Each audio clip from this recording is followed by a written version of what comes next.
అంతెందుకు ఎస్ఎల్బిసిలో లేబర్ ఇంజనీర్లందరూ కూడా ఆ సొరంగం కూలి కొలాప్స్ అయ్యి 8 మంది సమాధి అయితే 2 డెడ్ బాడీలను మాత్రమే వెలికి తీసిండ్రు. మిగతా డెడ్ బాడీలను వెలికి తీసేటువంటి విషయంలో ప్రశ్నించండి అని నేను మీ పార్టీకి రాజీనామా చేసిన తర్వాత బీజేపీ పార్టీలో చేరిన తర్వాత పలు సందర్భాల్లో నేను ఈ ప్రశ్నలు లేవనెత్తుతున్నా. ఎందుకు ఒక్కసారి సమాధానం చెప్పడం లేదు అనుకుంటారేమోనంటే బయట మాట్లాడడం. గువ్వల బాలరాజు నోరెత్తడానికి దమ్ము లేదు, కానీ గువ్వల బాలరాజు గురించి మనమేం మాట్లాడతాము అని నేను చెప్పిన కదా. చేరిక రోజే గువ్వల బాలరాజుకు కేటీఆర్ గారికి నిజమే పోలిక లేదు. ఎట్లా లేదు అంటే నేను క్షేత్రస్థాయి నుంచి, పేదరికం నుంచి, ప్రజల నుంచి, ఆకలి చావులను కల్లారా చూసినటువంటి నేపథ్యం నుంచి వచ్చిన కాబట్టి నాకు మీకు పోలిక లేదు. మీరేదో మీ భాషతో మీరు 10 సంవత్సరాలు మంత్రిగా పనిచేసి ఆ అనుభవం మందిని ముంచడానికి సంపాదించినటువంటి అనుభవం నాకు లేకపోవచ్చు, కానీ ప్రజల పక్షం వహించేటువంటి దమ్ము, ధైర్యం, నిబద్ధత నాకుంది. కాబట్టి ఖచ్చితంగా మీరు వస్తారా రండి, లేదంటే అడ్వకేట్లను పెట్టిండ్రు కదా. సిద్ధార్థ్ దావే అని ఒక ఆయనను అడ్వకేట్ను నియమించి చార్టెడ్ ఫ్లైట్లో తీసుకొచ్చిందని అంటారు, లేదంటే నిమిషానికో గంటకో ఎన్ని లక్షలు అన్ని వేలు ఫీజు ఉంటుంది అని కాస్ట్లీ అడ్వకేట్లను, లాయర్లను తీసుకొచ్చి మీ పక్షాన వాదించడానికి ఉపయోగించుకున్నారు. అదేవిధంగా ఆర్ఎన్ సుందరన్ అని ఇంకొక సీనియర్ న్యాయవాదిని కూడా ఇతర కేసులలో తీసుకొచ్చిండ్రు. ఎందుకు ఆ సోయి లేదు మీకు? మీరైతే ఒక లెక్క, నిరుద్యోగ యువత అయితే ఒక లెక్కన. ఈరోజు ఒక జడ్జిమెంట్ను సవాల్ చేస్తూ మా నిరుద్యోగ యువత మాకు జరుగుతున్న అన్యాయము, మాకు రిజర్వేషన్ల విషయంలో అన్యాయము, లోకల్ నాన్ లోకల్ విషయంలో అన్యాయం జరుగుతుందని ఒక జడ్జిమెంట్ను మీకు తీసుకొచ్చి ఇచ్చిండ్రట. నాకైతే ఇప్పుడు తెచ్చి ఇచ్చిండ్రు, నేను ప్రెస్ కాన్ఫరెన్స్ పెడుతున్నా అని చెప్తే. తప్పకుండా ఈ జడ్జిమెంట్లను అన్నింటిని కూడా చదువుతా. ఎంతో కొంత రెగ్యులర్గా ప్రాక్టీస్లో లేనప్పటికీ న్యాయశాస్త్రం పైన అవగాహన ఉన్నటువంటి యువకుడిగా నా తమ్ముళ్ళ కోసం, నా చెల్లెళ్ళ కోసం, నా నిరుద్యోగ యువత కోసం ఈ సైటేషన్స్ అన్ని, జడ్జిమెంట్లను అన్నింటిని కూడా చదువుతా.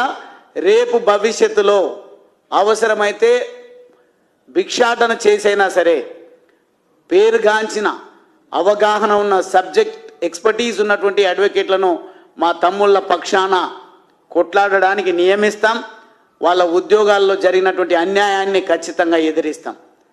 ఎట్లా జరుగుతాయి ఇంత దారుణమైనటువంటి అన్యాయాలు? నాన్ లోకల్కు రిజర్వేషన్లు కల్పించడం ఏంది? 18 మందికి వాళ్ళ లిస్టులో ఎట్లా వచ్చిండ్రు, వాళ్ళకి ఎట్లా ఉద్యోగాలు వచ్చినాయంటే వాళ్ళ గురించి సమాధానం చెప్పరు. 2 హాల్ టికెట్ల పరిస్థితి ఏంటంటే దాని గురించి సమాధానం చెప్పరు. మీకు దమ్ము లేకుంటే యూపీఎస్సీకి ఇవ్వండి అని చెప్పేసి ప్రభుత్వం పైన యువత మాట్లాడుతూ ఉంటే, పార్టీలు మాట్లాడుతూ ఉంటే, ప్రధాన ప్రతిపక్ష పార్టీగా ఉన్నటువంటి బాధ్యత కలిగినటువంటి 10 సంవత్సరాలు మంత్రిగా ఒరగబెట్టినటువంటి కేటీఆర్ గారు ఎందుకు నిరుద్యోగ యువతకు జరిగినటువంటి అన్యాయం గురించి మాట్లాడడం లేదు? ఈ జనగర్జనలు నిర్వహించిన దాంతోన మీరు అధికారంలోకి వస్తారంటున్నారా అనుకుంటున్నారా? ఇది కళ మాత్రమే. ఎట్టి పరిస్థితుల్లో బీఆర్ఎస్ పార్టీని తెలంగాణ ప్రజలు విశ్వసించే పరిస్థితే లేదు. మీరు చేసిన ఆగడాలు తక్కువ అని, మీరు చేసినటువంటి దోపిడీ తక్కువ అని, కాళేశ్వరంలో అవినీతి జరిగింది, అదే అవినీతి డబ్బులతోన ఈరోజు కులుకుతా ఉంది బీఆర్ఎస్ పార్టీ అంటే నిస్సిగ్గుగా దానికి సమాధానం చెప్పకుండా రోడ్డు పొడవునా ఫ్లెక్సీలు ఏర్పాటు చేసిండ్రు. పెట్టుబడిదారులను దించిన మీకు ఫికర్ లేదని మాట్లాడుతున్నారు. నిజంగా ప్రజలకు నాయకత్వం వహించాల్సినటువంటి వారికి ఉండాల్సిన అర్హత ఏంది అని అంటే ప్రజల పక్షం వహించి నిలబడి కొట్లాడి ఆపత్కాలంలో వాళ్ళ వెంట ఉండాల్సినటువంటి బాధ్యత నాయకుడి లక్షణం. డేరాలు వేసిండ్రు తీసిండ్రు అని అచ్చంపేటలో చర్చ జరుగుతూ ఉంది.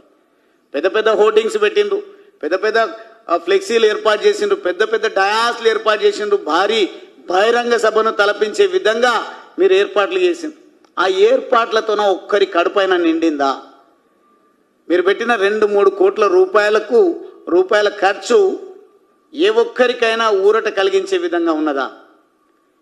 ఏం సమాధానం చెప్పినారు? నిన్న ఏం సందేశం ఇచ్చిండ్రు మీరు జనగర్జన పేరిట? దమ్ముంటే స్వీకరించండి. ఒకవేళ కేటీఆర్ స్థాయికి నా స్థాయికి తేడానే ఉంది, తక్కువ ఎక్కువ ఉంది అని భావిస్తే బీఆర్ఎస్ పార్టీ నుండి ఎవరైనా స్పందించండి.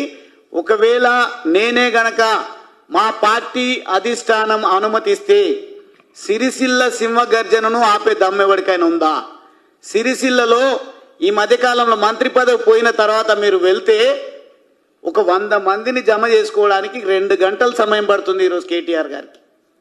అందుకే అక్కడ చర్చ జరుగుతూ ఉంది. సిరిసిల్లలో పోటీ చేయడంట, హైదరాబాద్లో చేస్తాడంట. సిరిసిల్లలో ఒరగబెట్టలేడు కానీ హైదరాబాద్లో ఒరగబెడతారంట. పెద్దవాళ్ళపైన ఇష్టారీతిలో మాట్లాడడం, మా అటువంటి మీకు ఉజ్జీవులమైన మమ్మల్ని చిన్నపిల్లలు వాళ్ళ గురించి ఏం మాట్లాడతాము అని చెప్పేసి దమ్ములేని మాటలు ఇవన్నీ కూడా. నిజంగా నేను చెప్పిన కదా ఆ రోజు, నా అచ్చంపేట నియోజకవర్గ ప్రజలకు నన్ను నాయకుడి చేసిన రాష్ట్ర వ్యాపితంగా ఉన్నటువంటి ఉద్యమకారులకు, తెలంగాణ వాదులకు, నన్ను ఈ స్థాయికి తీసుకొచ్చిన ప్రతి ఒక్కరికి మీ వల్లనే నేను ఈ స్థాయికి వచ్చినా, కానీ మీకు చెప్పకుండా పోవడానికి కారణం బీఆర్ఎస్ పార్టీ ఎత్తుగడలు, క్యారెక్టర్ను తప్పుగా చూపించే ప్రమాదం ఉంది అని చెప్పేసి. అందుకే ఒక్కొక్కరు ఈరోజు సమాధానం వాళ్ళే వెతుక్కుంటున్నారు. తండోపతండాలుగా బీజేపీ పార్టీకి దారి మళ్లించింది.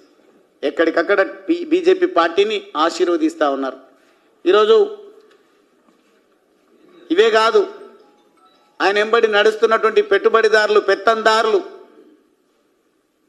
వారి నియోజకవర్గాల్లోనే కాదు, హైదరాబాదులో కూడా కన్వర్షన్ పేరిట భూములను ఏ రకంగా 1000 కోట్లకు పడగలెత్తుకునే విధంగా మలుచుకున్నారో అందరికి తెలుసు. అందుకే పెడుతున్నారు పెట్టుబడి అని ఈరోజు ఒక చర్చ జరుగుతూ ఉంది అచ్చంపేటలో. నాగర్ కర్నూల్లో ఉన్నటువంటి వాళ్ళకు ఫోన్లు ఎత్తారు కానీ అచ్చంపేటకు వచ్చి మొత్తం నేనే చూసుకుంటామని మాట్లాడుతుందని ఈరోజు ప్రజలు చర్చించుకుంటారు, నవ్వుకుంటా ఉన్నారు. నాగర్ కర్నూలుకు మీరు రండి అన్నా అని నన్ను యువత పిలుస్తూ ఉన్నారు. మీరు తిరగండి, ఈయన సంగతి బండారం బయట పెడదామని ఆయన గురించి మాట్లాడుతున్నారు.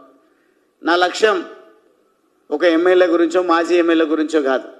నా ఆశయం, నా లక్ష్యం ప్రజా వ్యతిరేక విధానాలు అవలంబిస్తున్నటువంటి, ప్రజలకు అవసరం లేనటువంటి పార్టీలను భూస్థాపితం చేయడం. ప్రజలు ఆశీర్వదించి 10 సంవత్సరాల అధికారం ఇస్తే ప్రజలకు ఏం ఒరగలే, ఒక్క డబుల్ బెడ్రూమ్ ఇల్లు కూడా కట్టలే నా నియోజకవర్గంలో. ఎందుకు కట్టలేదంటే మీరు ఎవరు